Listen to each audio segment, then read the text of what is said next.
बिस्मिल्लाहिर्रहमानिर्रहीम।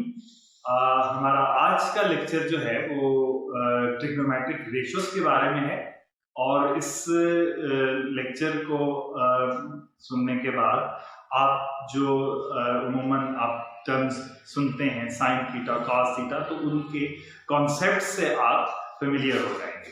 तो इसमें सबसे पहले मैं जो चीज एक्सप्लेन करूंगा वो है कि ट्रिग्नोमेट्री क्या होती है। तो देखिए, सबसे पहले अगर कोई भी 3 साइडेड क्लोज्ड फिगर है तो उसको हम कहते हैं ट्रायंगल। और अब फॉर एग्जांपल कोई भी 3 साइडों वाली क्लोज्ड फिगर है तो उसको हम क्या कहेंगे? एक ट्रायंगल। अब ट्रायंगल के अंदर अगर जो इसके एंगल्स हैं इनका सम लिया जाए तो 180 आता है। इसके अलावा 180 डिग्रीज आता है। जो एंगल का कॉन्सेप्ट है वो हमारे इस लेक्चर के लिए आपको चाहिए होगा, उसके लिए प्रीरेक्विजिट है, यानी आपको एंगल्स की जो टाइप्स हैं, किस तरह से हम एंगल्स लेते हैं, ये चीजें आपको एंगल वाले लेक्चर के अंदर क्लियर करनी पड़ेगी। अच्छा, अब इसमें जो बहुत इंपॉर्टेंट चीज के अगर एक सर्कल को आप 4 इक्वल एंगल्स में डिवाइड करते हैं तो जो एक एंगल होता है, इसका जो एक पार्ट होता है, इसको हम कहते हैं राइट एंगल, यानी एक 90 डिग्री का एंगल कहलाता है। अगर ट्रायंगल के अंदर एक एंगल 90 डिग्री का हो तो इस ट्रायंगल को हम कहते हैं अ राइट ट्रायंगल। इस ट्रायंगल को हम क्या कहते हैं? Right triangle. अब इसके अलावा जब हमारी सारी जो ट्रिग्नोमेट्री है वो हमारी ट्रिग्नोमेट्री जो है वो बेस करती है ट्रायंगल की स्टडीज के ऊपर। अब इसमें जब भी हम बात करते हैं तो ट्रिग्नोमेट्रिक रेशियोज को स्टडी करने के लिए हमें जो चीज जरूरत होती है वो होती है एक राइट ट्रायंगल। अब राइट ट्रायंगल के अंदर जब आप बात करते हैं, इसके साथ आप देखें कि किसी राइट ट्रायंगल के अंदर या किसी भी ट्रायंगल के अंदर क्योंकि 3 एंगल होते हैं, तो राइट ट्रायंगल जब आप लेंगे तो इसका एक एंगल 90 का होगा। आप क्या करेंगे? इसके अलावा एक एंगल को आप कोई नाम देंगे या एक एंगल की मेजर को आपको मेंशन करना जरूरी होगा 90 के एंगल के अलावा। रीजन क्या है? वैसे तो 3 एंगल है, हम एक को क्यों मेंशन करते हैं? तो उसकी रीजन ये है कि अगर किसी भी ट्रायंगल के अंदर 3 एंगल हैं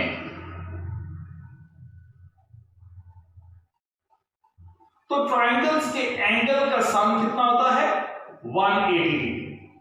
अब इस रिलेशन की मदद से जब आपको कोई भी 2 एंगल नोन होते हैं तो थर्ड ऑटोमेटिकली आप यहां से कैलकुलेट कर सकते हैं।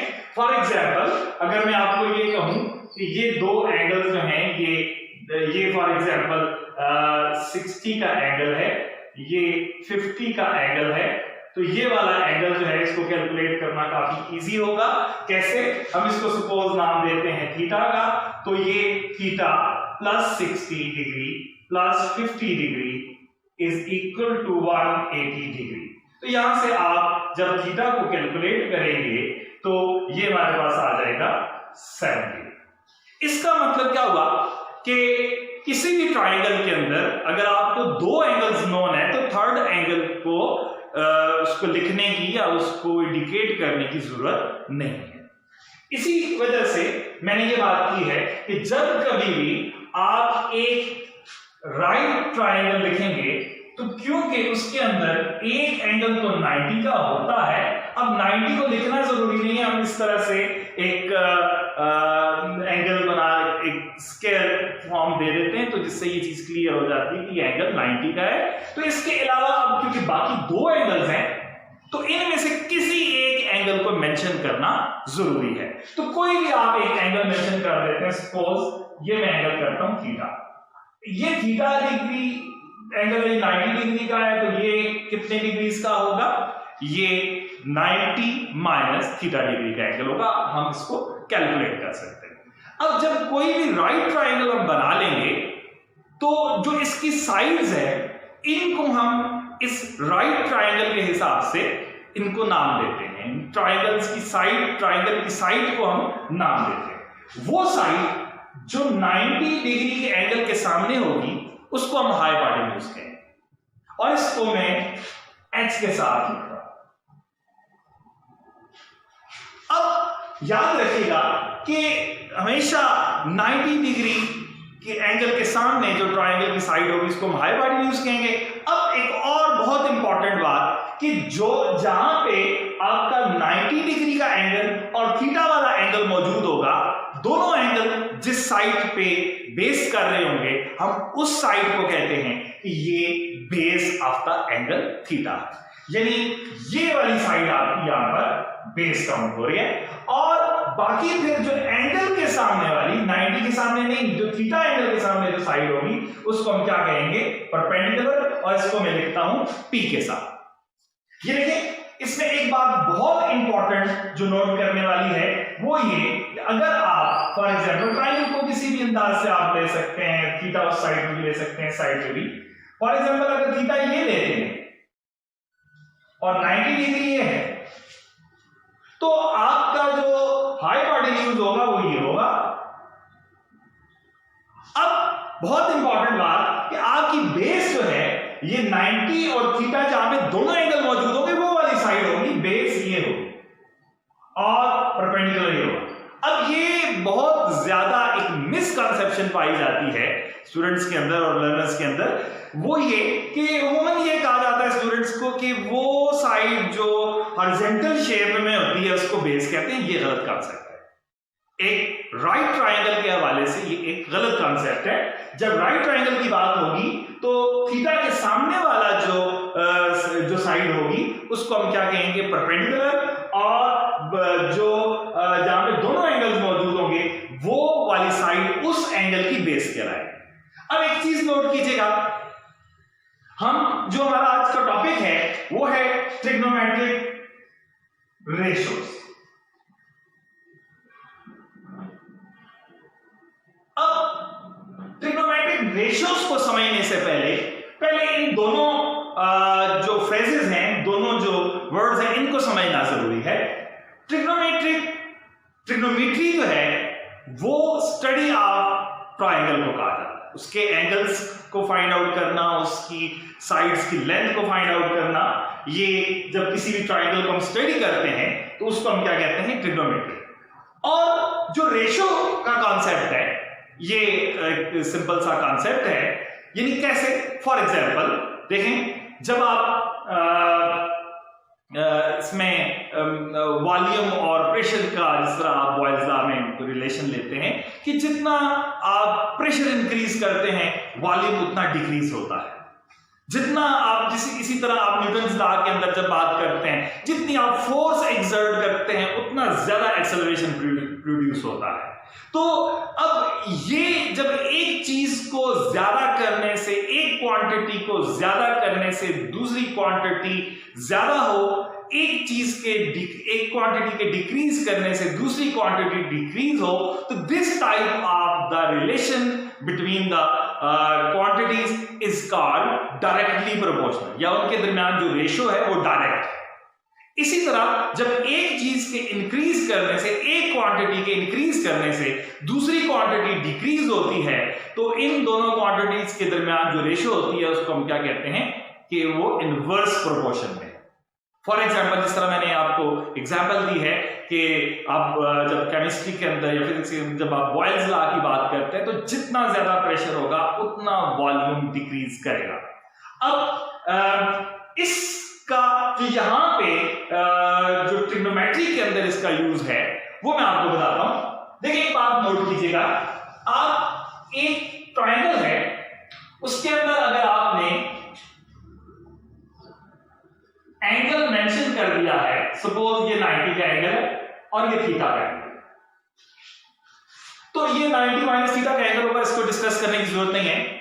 बहुत इंपॉर्टेंट बात वो देखिएगा अभी कि मैं अगर इस ट्राइंगल के साइज को इंक्रीज करूं but keeping the angles fixed, मतलब एंगल्स चेंज ना, इस ट्राइंगल को हम इस अंदाज से बड़ा करते हैं कि एंगल्स चेंज ना, उसके लिए हमें क्या करना पड़ेगा, किसी एक साइड को जब आप इंक्रीज करेंगे तो आपको बाकी सारी साइडों को इंक्रीज करना पड़ेगा। अब सारा कॉन्सेप्ट यहीं पे है। देखिए मैंने क्या किया, ये क्योंकि 90 के सामने हाई हाइपोटेन्यूज होगा, थीटा के सामने परपेंडिकुलर होगा, और जहां पे ये दोनों एंगल होंगे वो कौन सी साइड होगी, बेस। अब नोट करें, अगर हम इस लार्जर ट्रायंगल को देखें तो इसमें अगर हमने बेस को इंक्रीज किया है तो ऑटोमेटिकली आपका परपेंडिकुलर भी इंक्रीज हो गया और हाइपोटेन्यूज भी इंक्रीज हो गया। सिमिलरली अगर हम क्या करते हैं, अगर इस ट्रायंगल में किसी एक चीज को डिक्रीज करते हैं तो सारी चीजें क्या होंगी, डिक्रीज होंगी। अब देखिए, अब यहां पे बेस भी स्मॉल होगी, परपेंडिकुलर भी स्मॉल हो गया और हाइपोटेन्यूज भी स्मॉल।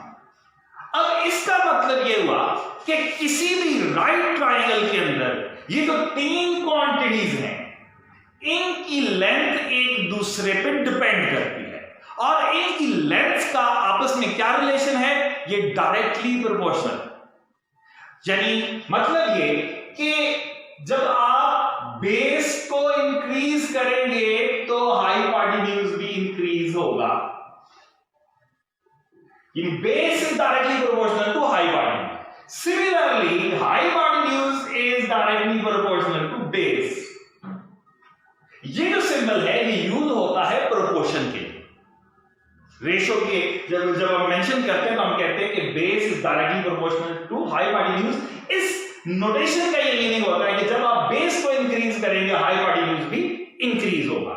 सिमिलरली आप देखें, परपेंडिकुलर को इंक्रीज करेंगे तो हाइपोटेन्यूज भी इंक्रीज होगा, अगर हाइपोटेन्यूज को डिक्रीज करेंगे तो परपेंडिकुलर भी डिक्रीज होगा, इनके दरमियान भी डायरेक्ट प्रोपोर्शन है। सिमिलरली आप यहां से कर सकते हैं कि बेस और परपेंडिकुलर के दरमियान भी डायरेक्ट प्रोपोर्शन है और परपेंडिकुलर और बेस के दरमियान भी डायरेक्ट प्रोपोर्शन है। आप चेक कर सकते हैं कि इन तीन साइड्स के हवाले से हमारे पास जस्ट ये 6 टाइप्स की रेशियोज बनती।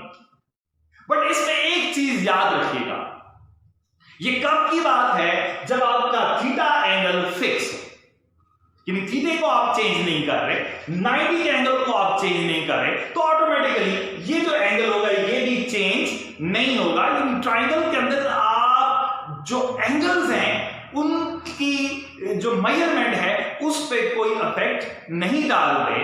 उस वक्त जो हमारी बेस, हाइपोटेन्यूज और परपेंडिकुलर के दरमियान जो प्रोपोर्शन है वो कौन सी प्रोपोर्शन होगी, डायरेक्ट प्रोपोर्शन। अब ये रेशियो प्रोपोर्शन में एक कॉन्सेप्ट है क्या, कि अगर आप जब दो चीजों के दरमियान प्रोपोर्शन होती है तो इस सिंबल को, यानी आप, इसका मतलब ये होता है कि इन दोनों को डिवाइड करें तो हमेशा एक कांस्टेंट क्वांटिटी आएगी। यानी हम इसको, यानी किस तरह से मैं एग्जांपल आपको देता हूं कि perpendicular is directly proportional to hypotenuse. इनमें से मैं एक चीज मैंने उठाई है, perpendicular is directly proportional to hypotenuse. इस बात का मीनिंग क्या है, इस बात का मीनिंग है कि P divided by H is always constant and this constant is called the constant of proportionality. अब आपको याद होगा, मैं इसको यूं करता हूं कि जब आप इसमें करते हैं, बॉयल्स लॉ की बात करते हैं, तो उसमें आपने देखा होगा कि आप ये कहते हैं कि pressure is proportional to, inversely proportional को 1 के साथ लिखते हैं।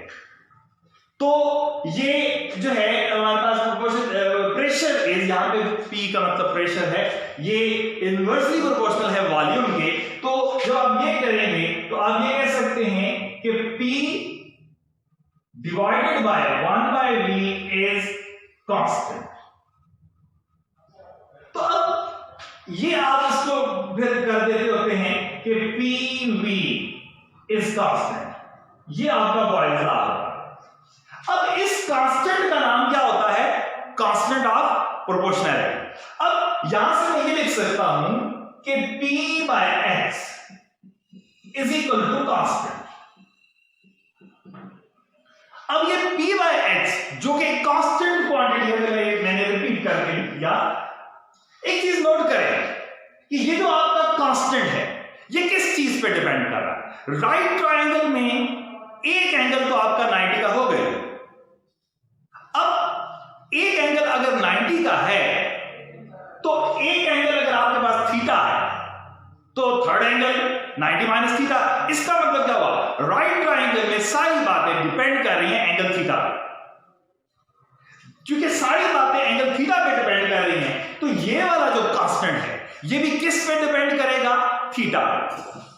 तो क्योंकि ये वाला कांस्टेंट थीटा पे डिपेंड करता है लिहाजा हम इस कांस्टेंट का नाम ऐसे रखेंगे कि जिसमें हमें थीटा नजर आए।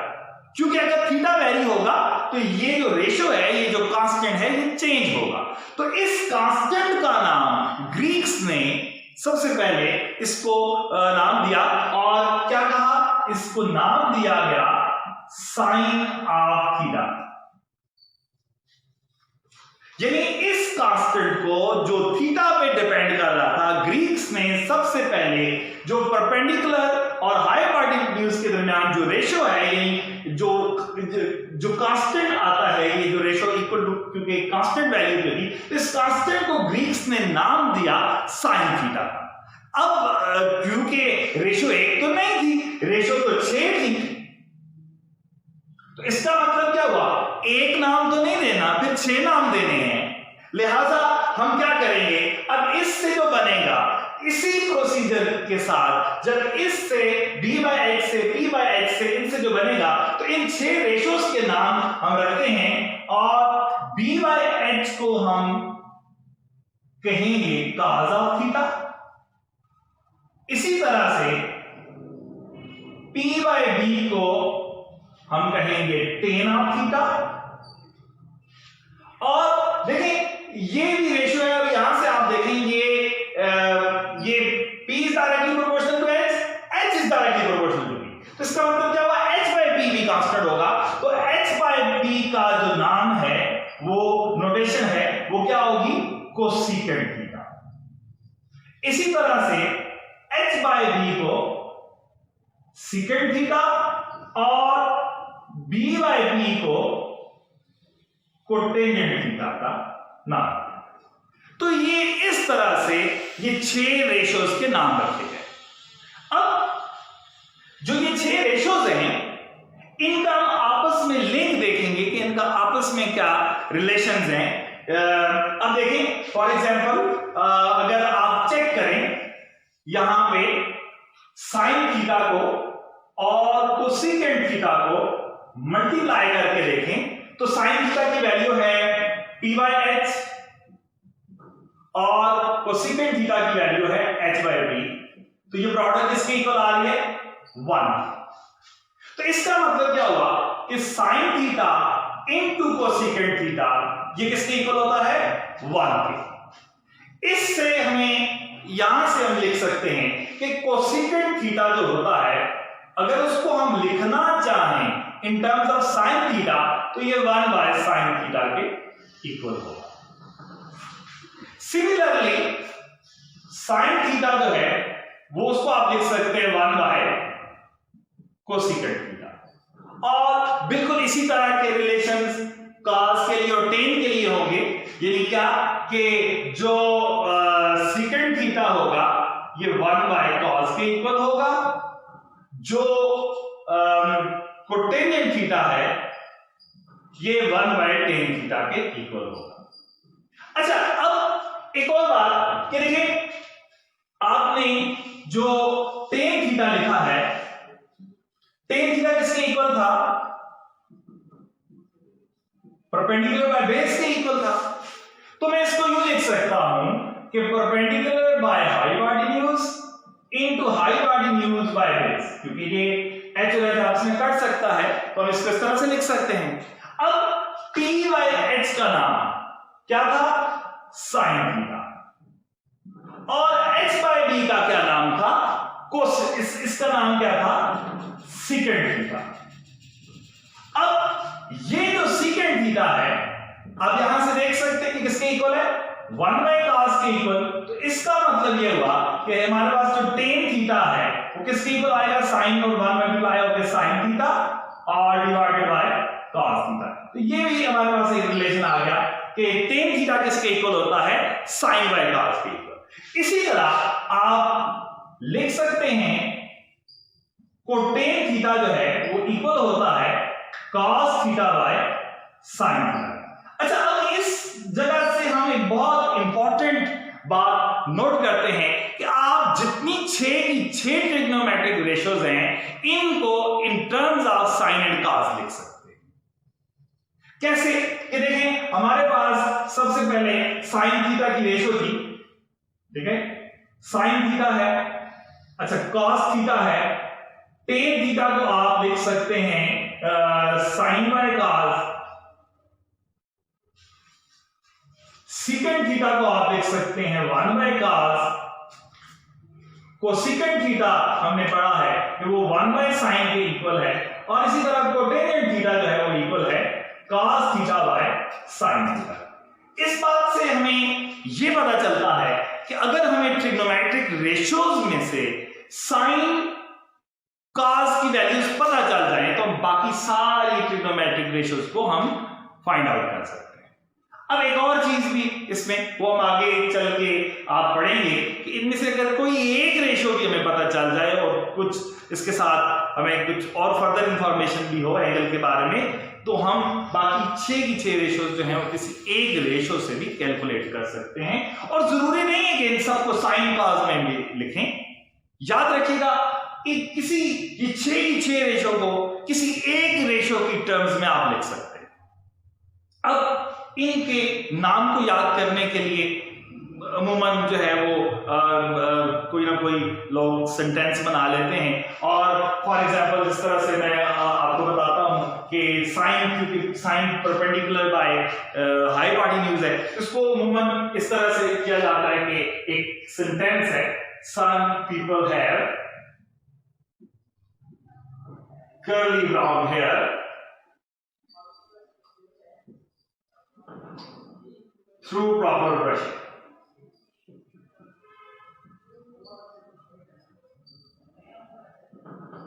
अब इस सेंटेंस से हमने हर जगह से सिर्फ पहला अल्फाबेट लेना है।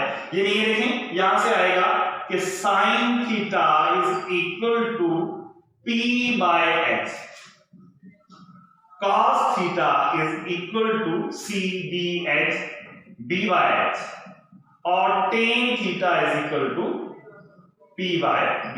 ये याद रखिएगा, ये एक रट्टा लगाने का तरीका है, क्योंकि लोअर लेवल पे बच्चों को चीजें याद भी करवानी पड़ती हैं कभी कभी, तो इस वजह से ये कभी कभी इसको लिखना जो है वो पड़ता है।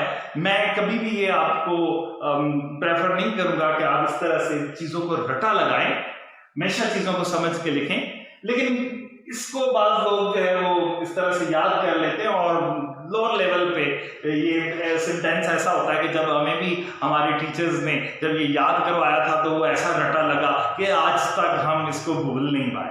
तो आप इसको इस तरह से भी वो कर सकते हैं। अब एक और बात, देखिए हमने इन 6 रेशियोज के बारे में पढ़ा, अब इनकी जो नॉमेनक्लेचर है या इनका जो नाम रखा गया वो ग्रीक लैंग्वेज इसमें इन्वॉल्व है, इसलिए हम इसकी डिटेल में तो नहीं जा सकते। बट एक बात है, यानी जब आप ट्राइंगल के अंदर बात करते हैं, मैं कॉस के हवाले से बात करूंगा, ये एंगल अगर थीटा है, ये 90 का है, तो ये एंगल अगर आप लेंगे तो ऑटोमेटिकली आप कैलकुलेट कर सकते हैं ये क्या होता है, 90 माइनस थीटा। ये जो 90 माइनस थीटा वाला एंगल है, this angle is called complementary angle of this one.